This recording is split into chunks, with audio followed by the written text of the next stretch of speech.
As a high-masking autistic, I struggle with a lot of things that most people don't and will never know about.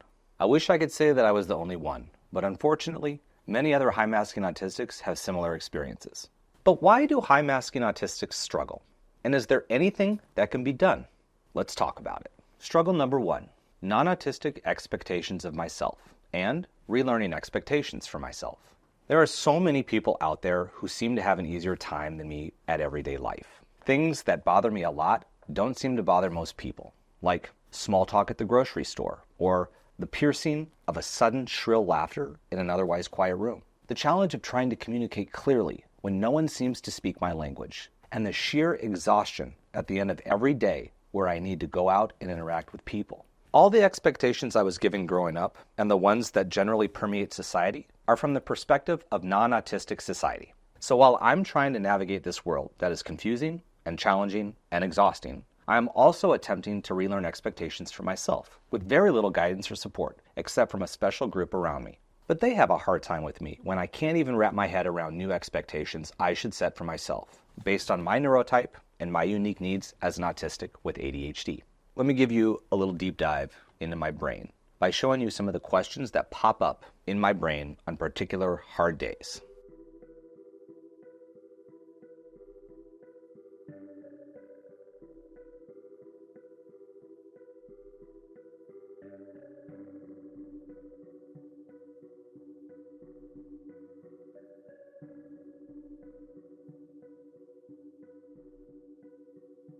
Struggle number 2, communication challenges, especially with non-autistics.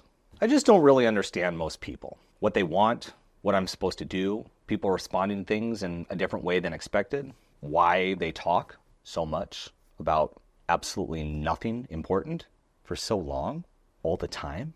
It all is confusing and exhausting for me. So let me give you some examples of where I struggle. It takes so long for people to get to the point that I can't maintain focus. I try, but it feels like my head wants to explode. And I don't like that feeling because it hurts. Not laughing at the right time and getting that look of, dude, why aren't you laughing? Not responding appropriately and getting that look of, dude, why did you say that? Seriously, what's wrong with you? Also, I frequently miss the first part of what someone says when they start talking to me. Usually, the first part of the first sentence. So then I ask them to say it again, but the other person only repeats the last part of the sentence. But that wasn't the part that I needed. And it's hard to explain that to them. This happens for 2 reasons. First, when people start talking to me, I don't suddenly start listening and processing. I'm still focused and processing on whatever I was doing before. I can't just switch my brain over to something else unless my brain understands that a switch is coming. And even then, sometimes it won't cooperate.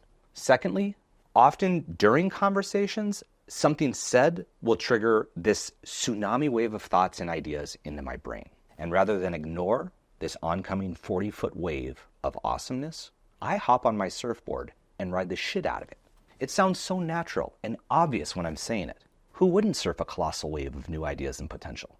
But the problem is, I have no control over when this wave hits. Most of the time, this ride of exploration and adventure often happens mid-conversation. So while I just can't turn down the wave of a lifetime, I also can't surf and continue on with the conversation at the same time. I need to hit that wave, but it takes time and brain power. Conversation tempo needs to be adjusted.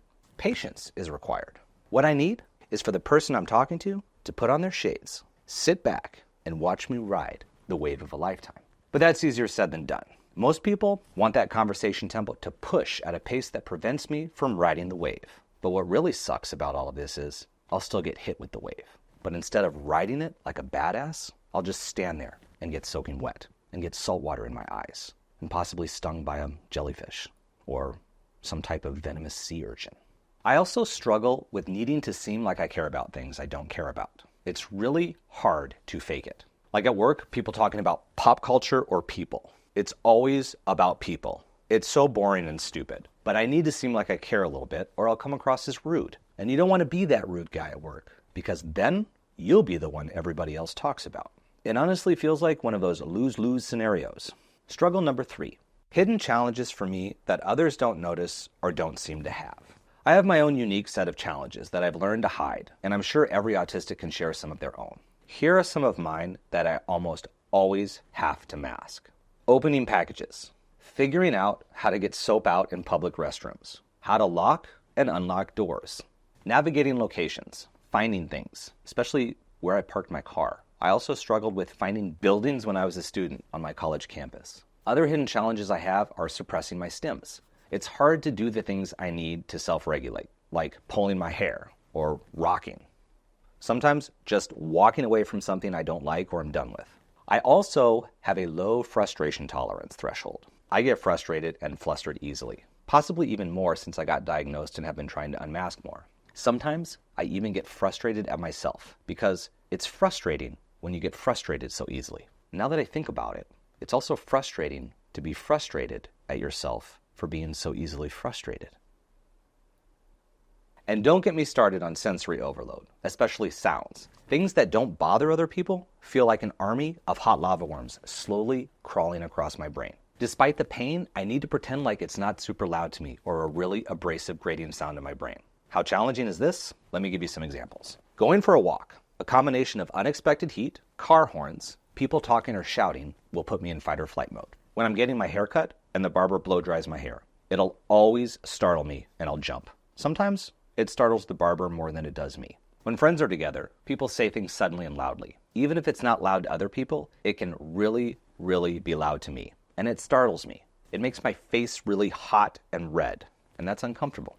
Struggle number 4. I might seem fine to other people, but I have major struggles below the surface. I'm extremely uncomfortable most of the time, especially with strangers. But even with familiar people who just aren't as close to me, it's much more than social anxiety. I have no idea what's going on a lot of the time, and it bothers me. The bouncing back and forth of conversation is something that I have to pay immensely close attention to, and I'll still mess up. And a lot of the times, I don't even know why I mess up. This is stressful. Some things just make absolutely no sense to me, but it's hard for most people to understand, so I just pretend. I pretend I understand how conversations work and that I'm in complete and utter control, but I'm not. I get away with it because I'm funny. Being humorous has helped because a lot of the times, people will think I'm joking and they'll start laughing. Oh yes, how clever I was with that wonderfully timed bit of situational humor. Oh my. That bit of sarcasm was freaking brilliant. This guy is a comic genius. But the truth?